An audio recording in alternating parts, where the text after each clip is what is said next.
Let me say right away that I am absolutely delighted to have this opportunity to speak about Mr. Govind Pillai, and in association, of course, with this award, which has also delighted me. My deep and grateful thanks go to the committee for considering me to be worthy of this award. But my even greater thanks go to them for giving me this opportunity to remind myself and you of the conversations, the many conversations over the years that I had with Govind Pillai. We initially met because he was translating my book, The Past and Prejudice, which consisted of 3 lectures on Indian history that I had given on All India Radio in 1972. Please remember that was 50 years ago. We had just started the Jawaharlal Nehru University, and there was a great deal of interest in hearing what an academic from this new and different university had to say. But the one really long conversation I particularly remember was on my first visit to Kerala, when I was giving lectures at Calicut University, and decided to extend my stay and go down to Trivandrum and travel down to Kanyakumari and really get a feel of what Kerala was all about. I was taking the bus from Trivandrum to Kanyakumari, and to my pleasant surprise, who was on the bus but Govind Pillai? So we sat together and we talked and talked and talked. And that was really a great occasion. We drove through the coconut groves, and I commented on the beauty of the Kerala landscape. And every now and again, we'd say, yes, but we have to say a little more about Gramsci and hegemony. And so the two things sort of went together. He was interested, basically, in assessing the degree to which colonial readings had been used in the ideology of nationalism. He had a special interest in nationalism and democracy. And some of us were arguing that Indian history had been incorrectly read by colonial historians, who defined India as a static, despotic society. We did not accept this, and we rejected this reading and said that we would write history afresh, which is in fact what we were doing, what a lot of the work at JNU has done since it was founded.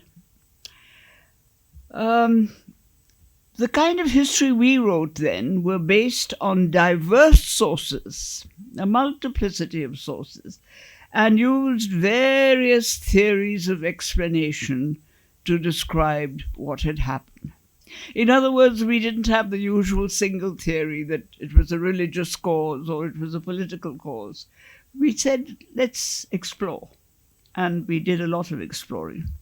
This questioned the colonial readings and incidentally also questioned those that Indian writers who were following the colonial readings, such as, of course, the preeminently the Hindutva writers, who were basing themselves entirely on the colonial readings.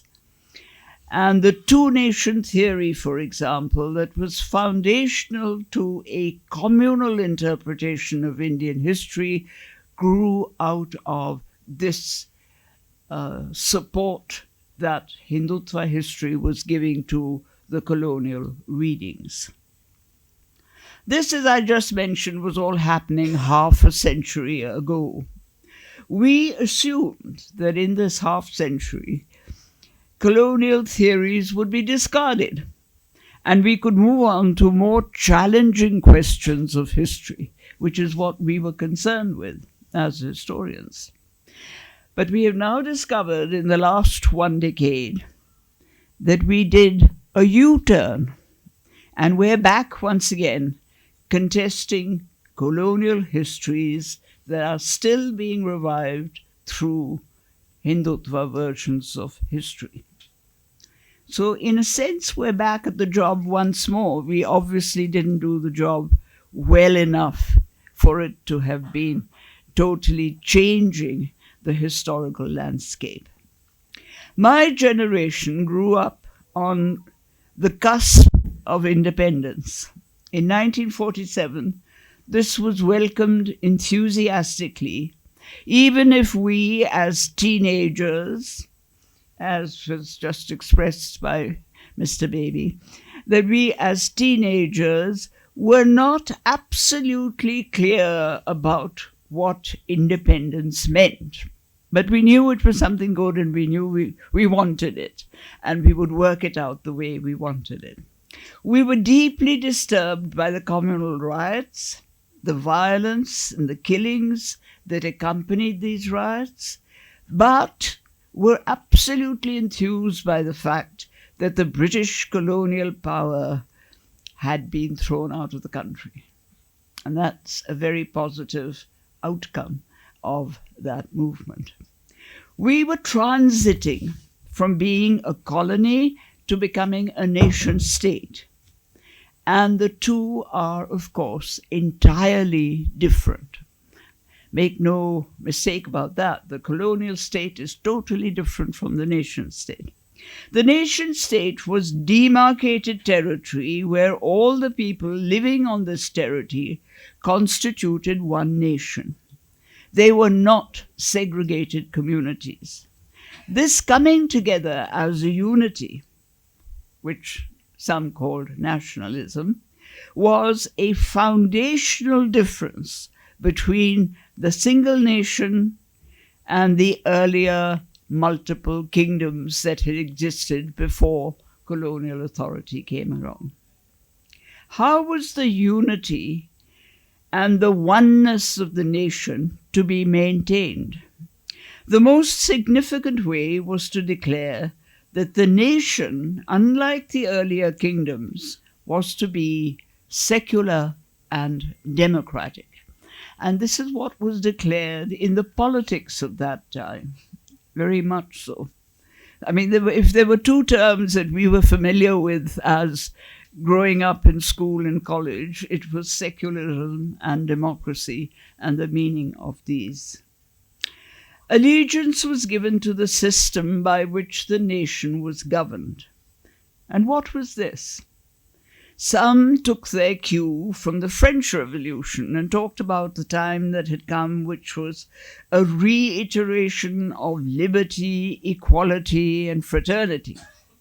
And I remember we went around shouting these slogans, not quite absolutely clear about what they meant, but nevertheless they were important to us and to our well-being.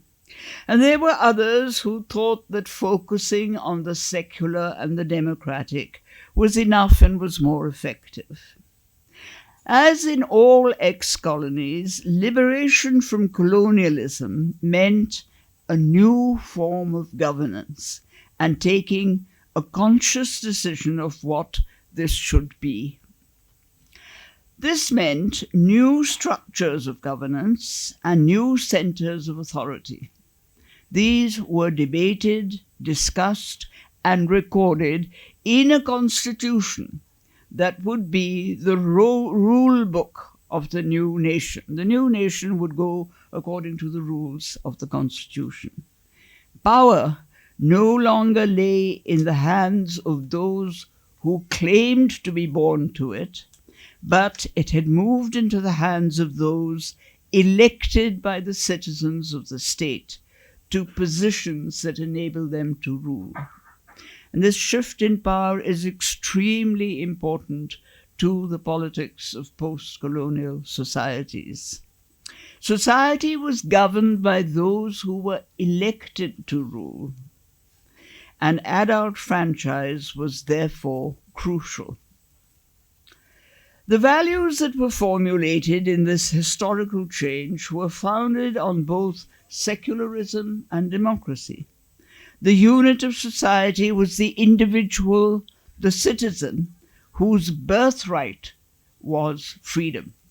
This again was a very, very significant change. Every single citizen of this country, everyone who called himself and herself an Indian, had freedom as their birthright. And this will also explain how much of a U-turn we have taken today. Secularism was not restricted merely to the coexistence of all religions, but required that no religion would control any civic functions of society, because civic functions were all the business of the state alone. The nation of India emerged in 1947, a fully independent state inhabited by free, liberated citizens. However, the creation of the other nation alongside, Pakistan, was opposed to both secularism and democracy. This opposition was also present in a couple of the Indian political organizations of these years, from the 20s onward. Alongside the main Indian nationalism, there had also grown from the 1920s, initially in a small way, two kinds of nationalism that had their roots in religious identities and not only in civil identities. That is, instead of nationalism having its roots in the liberation of civil society, it had its roots in the beginnings of the coming in of a religious majoritarian society. For them, the ultimate state would not be a state of equal citizens, but would be states in which religious identities had priority. And this provided a higher status to those citizens that followed the religion that was dominant in each state, namely the Muslims and the Hindus. Religious nationalisms create problems, as we all know today, since by definition they are neither secular nor democratic. Initially, India was projected as a democratic state, but was always having to contest the communal ideology which so slowly gained ground. The fallout of partition and subsequent communal politics was substantial. Nehru succeeded in making adult franchise universal. This was an achievement in defining citizenship. But the effort to democratize the civil code did not succeed. In the period after establishing the Constitution, we should have been focusing on the granting of citizenship rights. That's where our focus should have been. But we got trapped into the politics of communalism. And that is really a huge division that takes place that we haven't come to terms with. This was a major assault on democracy in India, since a dominant social inequality and the power of religious identity lay at the root of communalism. Pivotal to democracy is citizenship and the rights that go with it. These are far-reaching, but they bring democracy closer if they can be achieved. Every Indian is a citizen and a free citizen of equal status. It's very important to add that. Citizens should have rights to food, water, and shelter provided by the state. I'm speaking ideally of a society that we wanted to happen. Then come the rights to education and healthcare. And crucially important are the rights to social justice, equality, and the freedom of speech. To implement these rights are the government agencies through which the rights become functional, namely the judiciary, the legislature, and the executive. In other words, the courts of law, parliament and the assemblies, and administration.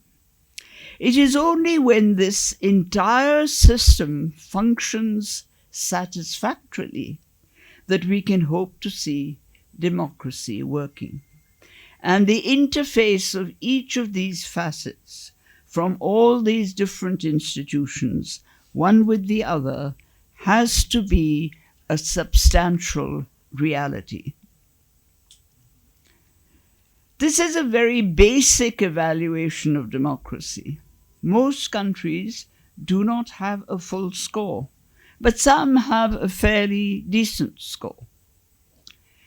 We have some elements of this at some levels of society, but for the Indian majority, I'm speaking of the 50% plus of Indians below the poverty line, India is not a fully working democracy.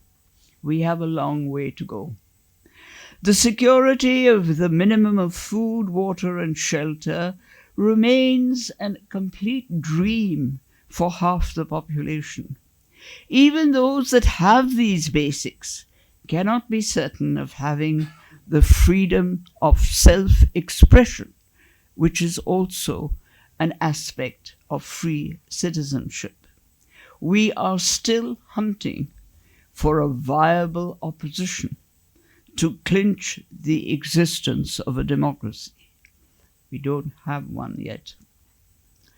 We don't have to go back to ancient Greece and ancient India and claim that we had democracies 2,000 years ago. This is anyway wishful thinking, because we didn't have democracies then. It's a lovely dream and fantasy that academics and politicians think up about how in ancient times there was complete freedom and there was democracy. Rubbish. Besides, what we need are democracies that suit our present-day societies. We don't go back to ancient India and ancient Greece. We stay with the present today and say, what is it that we want from a democratic India today? Every time we act in anti-democratic ways, it is the politics of social justice that suffer the maximum.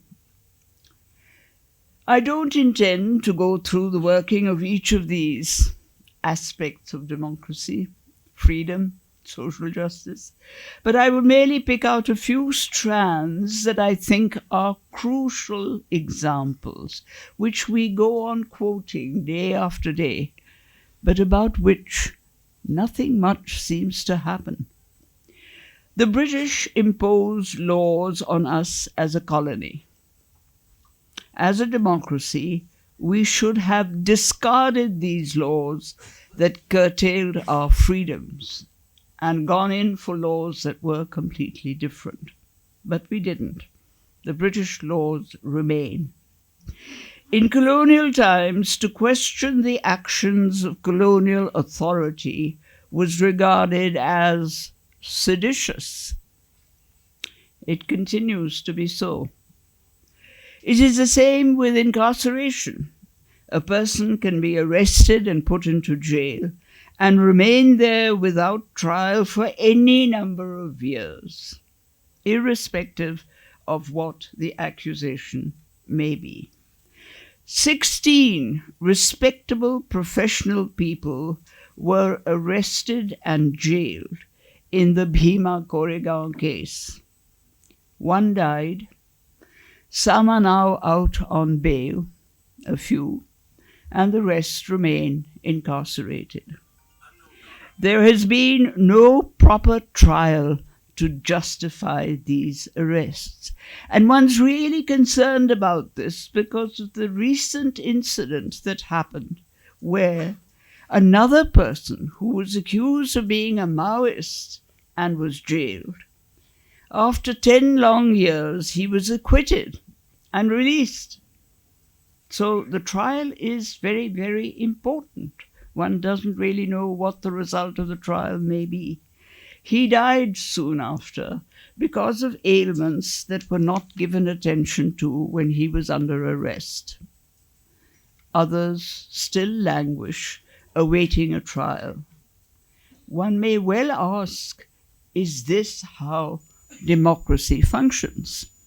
If we describe ourselves as a democracy, these are not the activities that we should be indulging in.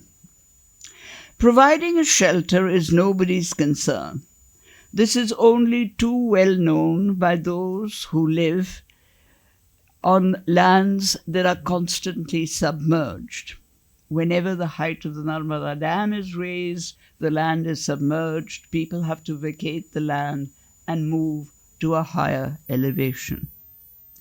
Knowing that this will happen every few years, is there no way of locating elevated land that is such that it could be land where potential evacuees can safely settle?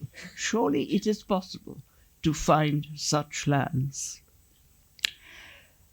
Slum dwelling, for example, which we have all objected to in various ways, is now a recognized part of urban expansion.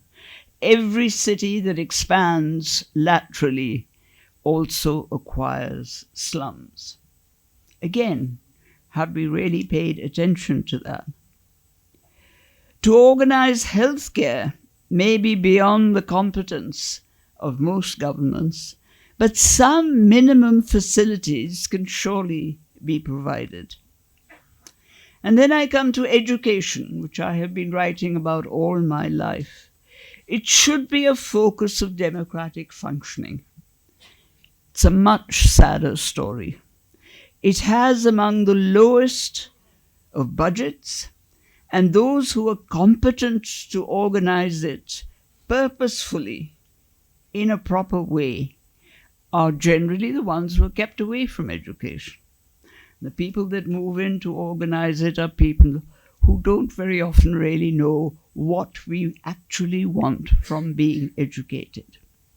Education, which should be an adventure in the search for knowledge, is fast becoming a system by which knowledge is bypassed and kept away from those that most need it. When it comes to freedom of speech, the assertion of this freedom is problematic. One begins to turn to George Orwell's double-speak when searching for a way out. When the homes of scholars are raided and searched, and books are found there written by Marx, Mao, and Gramsci, the owner is not regarded as someone who is a widely read intellectual, but instead he is immediately denounced as a terrorist. State terrorism is often the function of the uneducated. We all know that a society which calls itself civilized has to practice ethical behavior. Did we once practice it? I don't know. Why was the Buddha always saying we need more ethics? And the Buddha goes on speaking about the need for dharma and karuna, ethics and compassion. And when somebody gets up and shouts, we need more of this, it means that there is a lack of this. And it is something that we should give very careful attention to. But these concerns about ethics and compassion and human concerns seem to be disappearing from our public speaking. There are only a few left that refer to these. Bringing them back will be a substantial effort.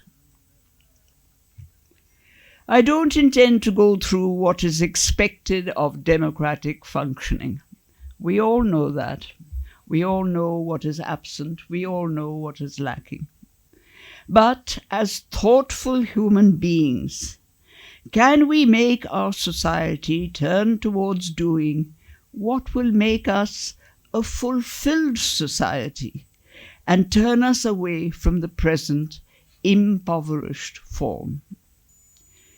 Perhaps we should return to what we wanted when we first became a nation state. I'm now going back to 1940s, 1947. We should reiterate as clearly as possible what we want from our nation and insist that the state should function as fundamentally democratic. We have to go back to these beginnings again and go on insisting that that is what is important, that is what we really want and have wanted. If we acknowledge that the citizen is the pivot, then how do we ensure that the rights of the citizen are treated as foundational to our society? That seems to me to be a significant question. You may or may not agree. We need to remind ourselves, I think, of what we were striving for at that point when colonial rule ended. And in reiterating those ambitions even more strongly than before, we could attempt to build a truly democratic nation. And let me say in conclusion that perhaps we should start by rereading the writings of our earlier intellectuals such as Govind Pillai. Thank you.